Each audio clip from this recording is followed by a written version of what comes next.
The night had descended upon the dense forest, pulling everything into a sticky, almost tangible darkness. The air was filled with the scent of damp earth and decaying leaves. Somewhere in the distance an owl hooted, but otherwise an eerie silence hung in the air. 4 friends, Alex, Mark, Emma, and Jake, had gone on a hiking trip to spend the weekend in nature. Their campsite was on a small forest plateau, surrounded by ancient trees. The campfire crackled, casting trembling shadows on the tents. "Have you heard the legend of the forest butcher?" Jake asked with a smirk, tossing a dry branch into the fire. Emma rolled her eyes. "Not these bedtime stories again."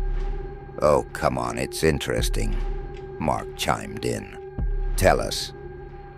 Jake leaned forward, his face illuminated by the orange tongues of flame. "They say about 20 years ago a man lived here, just an ordinary forest ranger, but one day something inside him broke. Maybe it was loneliness or maybe something else. He started hunting tourists, stalking them like prey. They say he was incredibly skilled at it. He could move silently, hide in the shadows. And the worst part..." Jake paused. "He didn't just kill them. He would skin them." "Stop it," Emma muttered, shuddering. Alex smirked. "Yeah, sure. And then he's still wandering around here, right?" "No one ever caught him," Jake replied seriously. "He just disappeared." For a moment there was silence. Only the wind passed through the treetops, giving everyone the feeling that someone invisible was watching them. "All right, time to sleep," Mark concluded. "We've got a long hike tomorrow." They dispersed to their tents, leaving the campfire to smolder. The night closed in around the campsite, hiding unseen dangers within. Emma woke up first. Something was rustling quietly outside the tent. She tensed, trying to make out the sounds. Maybe a raccoon or a fox. Then came another sound. Slow, labored breathing, as if someone was standing right outside and inhaling her scent. Her heart raced. She reached for the tent zipper and slowly, almost silently, unzipped it. A face peered through the gap, dirty, covered in scarred skin, emotionless, eyes empty and cold, locked onto hers. Emma gasped in terror. The man silently smiled. In the moonlight, a long knife gleamed. She screamed and jerked backward, getting tangled in her sleeping bag. The tent swayed as the figure outside reached for the zipper, slowly, almost deliberately pulling it downward. "Help!" Emma screamed, desperately trying to escape. Outside, there was a quick shuffle of footsteps. The tent suddenly burst open, and Alex rushed in with a flashlight in his hand. The beam of light cut through the darkness, but there was no one there. Just rustling bushes and quietly creaking trees. "What happened?" he asked, panting heavily. There was someone." Emma gasped out. Fear froze on her face, and cold sweat to drip down her back. Mark and Jake ran up behind him, armed with camping knives. "Are you sure?" Mark asked, looking around. "Yes. I saw him. He was staring right at me." But the forest was silent. Only the wind whispered among the branches, murmuring something incomprehensible. "Maybe it was a dream," Jake suggested cautiously, "or a trick of the light." "No, it was a person," Emma snapped. Alex slowly circled the camp, shining the light on the bushes, but found nothing suspicious. No footprints, no broken branches. "All right, let's set up a watch," Mark proposed, "just in case." They agreed. The rest of the night passed in anxious anticipation, but nothing else happened. But far deep in the forest, beyond their sight, someone was watching. His lips curled into a crooked grin. He loved it when they were scared. This was just the beginning.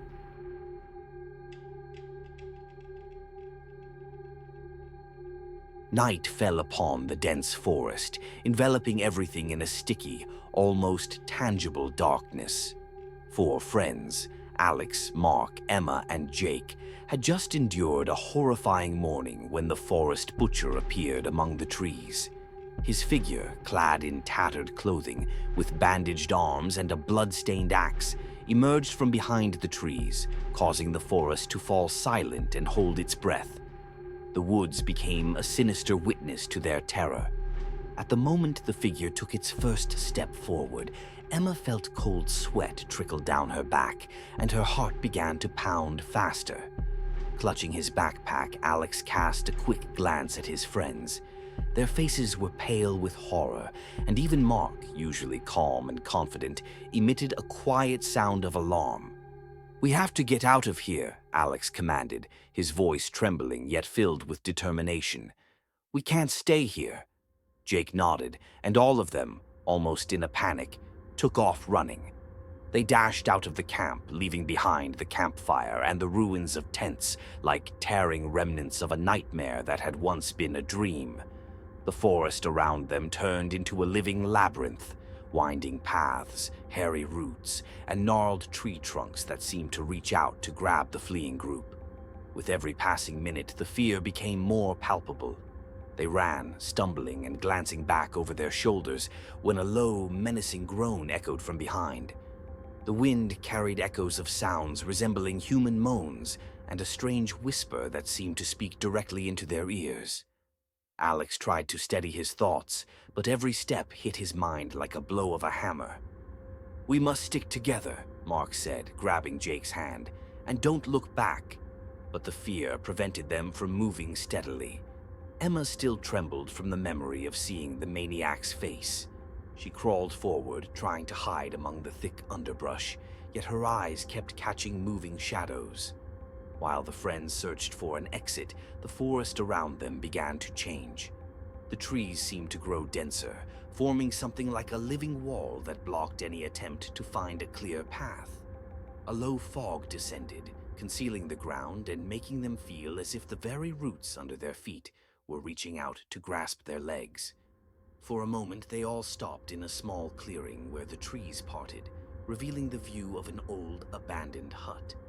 The building was half-ruined, with broken windows and a weathered roof, as if it hadn't been visited in a long time.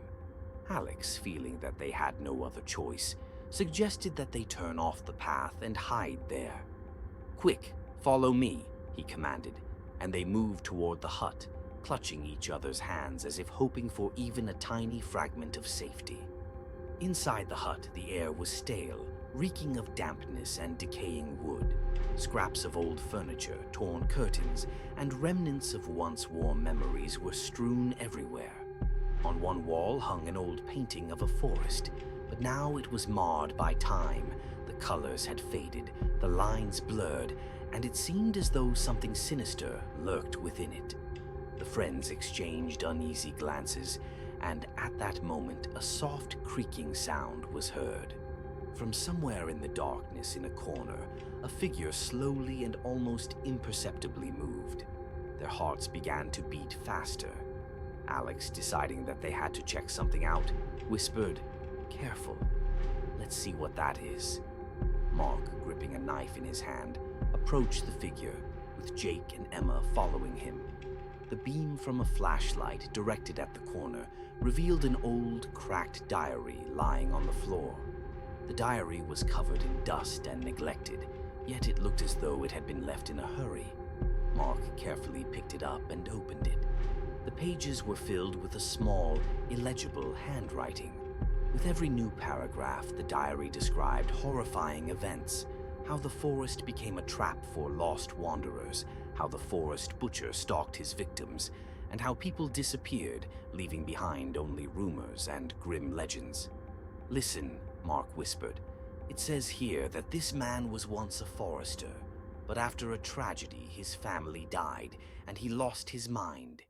He became obsessed with revenge and turned the forest into his personal prison, where every step is a trap. Jake, studying the lines intently, added, "They say he treated the bodies of his victims as if they were offerings to some dark god. Some believe that his soul was cursed, and now he seeks new victims to sate his insatiable thirst for blood."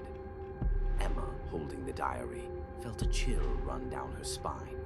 Her voice trembled as she said, "This isn't just a legend. The details described here," her voice faltered, "I saw his face when he was standing by the tent. At that moment, heavy footsteps were heard outside the hut's window." The friends froze. Alex whispered urgently, "We need to get out of here. Quickly." They hastily gathered their things and left the hut without looking back.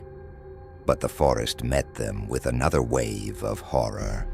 Like a vengeful spirit, it followed them, whispering in an unfamiliar tongue, filled with pain and hatred. The road ahead was winding, and the sun had only just begun to filter through the dense branches. However, the morning brought no relief. Instead, the misty shadows continued to play at the edge of their vision, and every sound seemed a sign of danger. At a small crossroads of paths, they stopped to discuss their next moves. Mark flipped through the diary, trying to find any clue on how to avoid the fate described in its pages. "It says here," he murmured quietly, "that there's only one way to escape. We must find an old hunting cabin where the forester once hid. They say he left behind not only terrible marks, but also signs that led to his lair. If we can reach it, perhaps we'll find a way to stop him, or at least leave this cursed forest." Alex nodded. "We have no choice, but that cabin might be a trap." "We're taking a risk," Jake said firmly, "but if we stay here, the forest will swallow us whole." Emma, clutching the diary, looked at her friends and whispered, "Please, let's just get out of here alive." Their resolve grew with their fear. They took the diary and, following the marks, began their search for the cabin. The forest, like a living entity, changed its appearance with every step. The trees thickened, shadows moved for no reason, and it seemed that every sound, every rustle, was part of some sinister game. After several hours, the silhouette of an old cabin finally appeared on the horizon. The building was dilapidated, but its contours were distinct even in the dim light. They approached it, hearts pounding as they watched every rustle. Inside, the cabin exuded a gloomy atmosphere. Cobwebs covered the corners, the floor was littered with dust, and the wooden walls were inscribed with strange symbols. On a table, cluttered with old photographs and newspaper clippings, lay a map of the forest marked with roots, as if someone had drawn the path from the Maniac's lair to the exit of the cursed woods.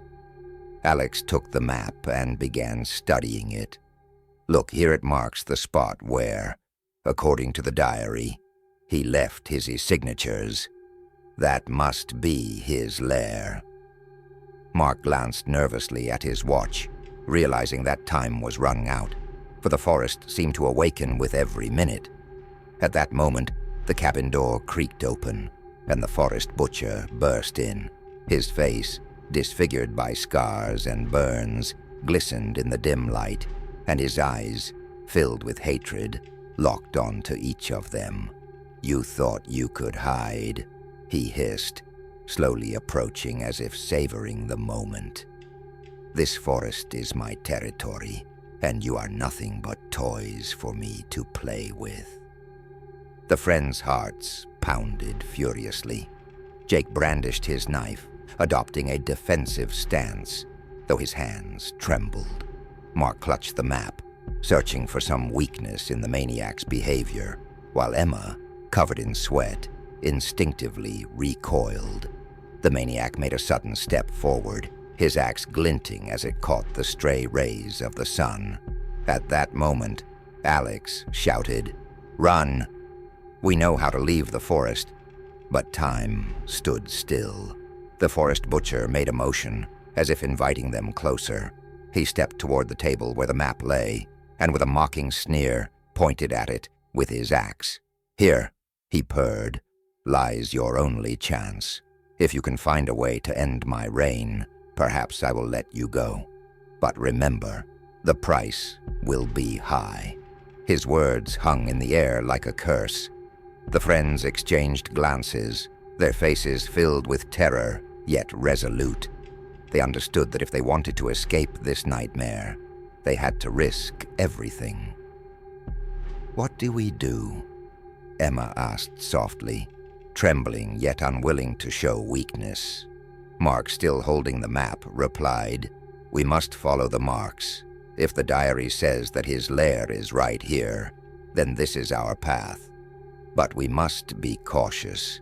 We can use this map to find the weak link in his defenses." Alex looked at the forest butcher, who stood like an ancient sentinel, and said with determination, "We won't be afraid any longer. Today, we will put an end to this nightmare, even if we have to sacrifice ourselves." With these words, they moved in the direction indicated on the map, leaving the cabin behind. The forest around them seemed even more hostile now. The branches of the trees, like gnarled hands, reached out to hold them back, and the whisper of unseen voices filled the air with cold despair. The path was winding and full of traps. Every step was accompanied by a rustle. Every turn could lead to a new threat. They struggled through dense underbrush, constantly glancing over their shoulders, expecting the maniac to jump out from behind another tree. Suddenly, when hope seemed almost lost, Mark noticed strange marks on the ground, deep gouges left by an axe, leading into the dense thicket. "There they are," he said. "The marks. They lead to his lair." The friends quickened their pace.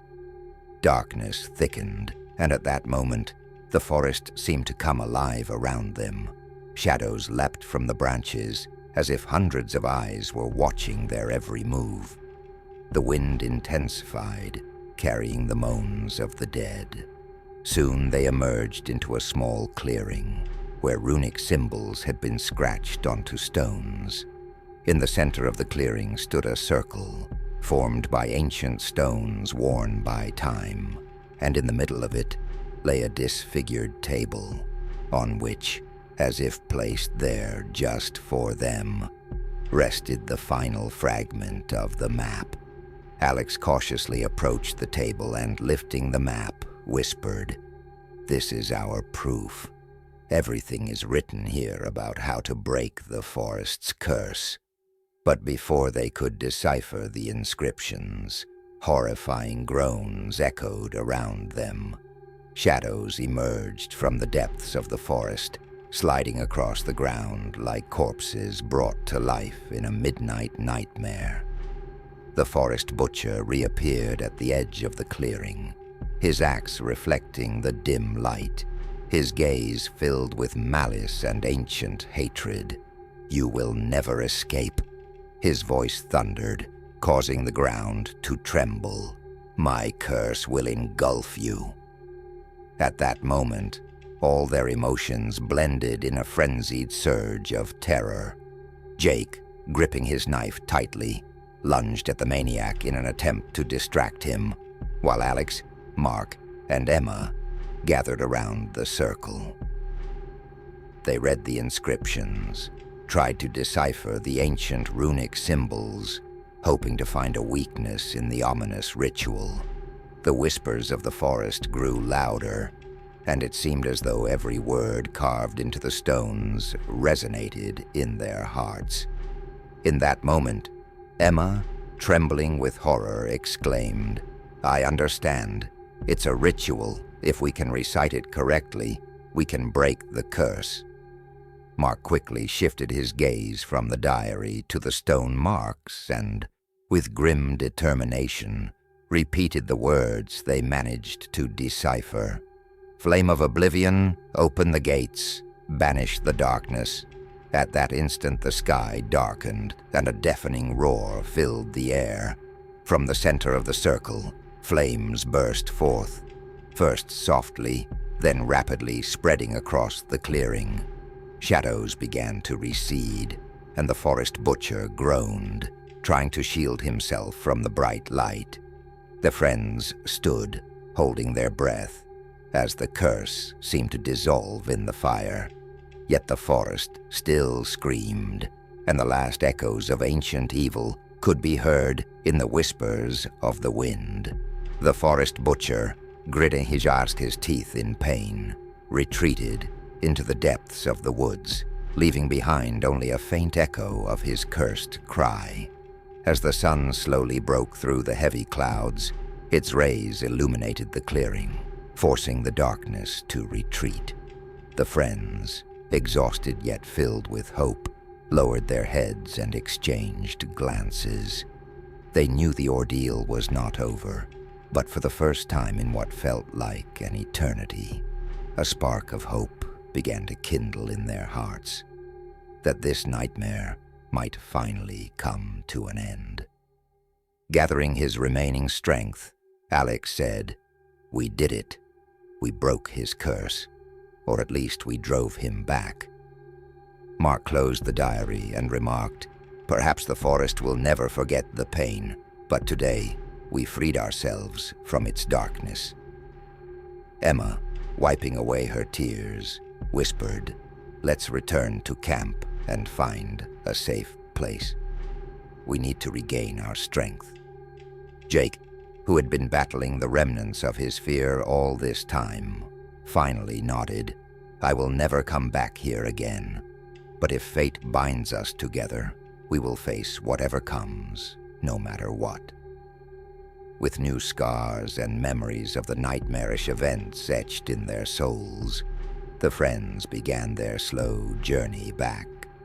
The forest gradually returned to its usual gloomy silence, as if trying to forget the night of terror. Yet in every rustle, in every gust of wind, there was a quiet reminder that evil can hide in the most unassuming corners. And although their path to salvation was long, they knew this story would remain with them forever.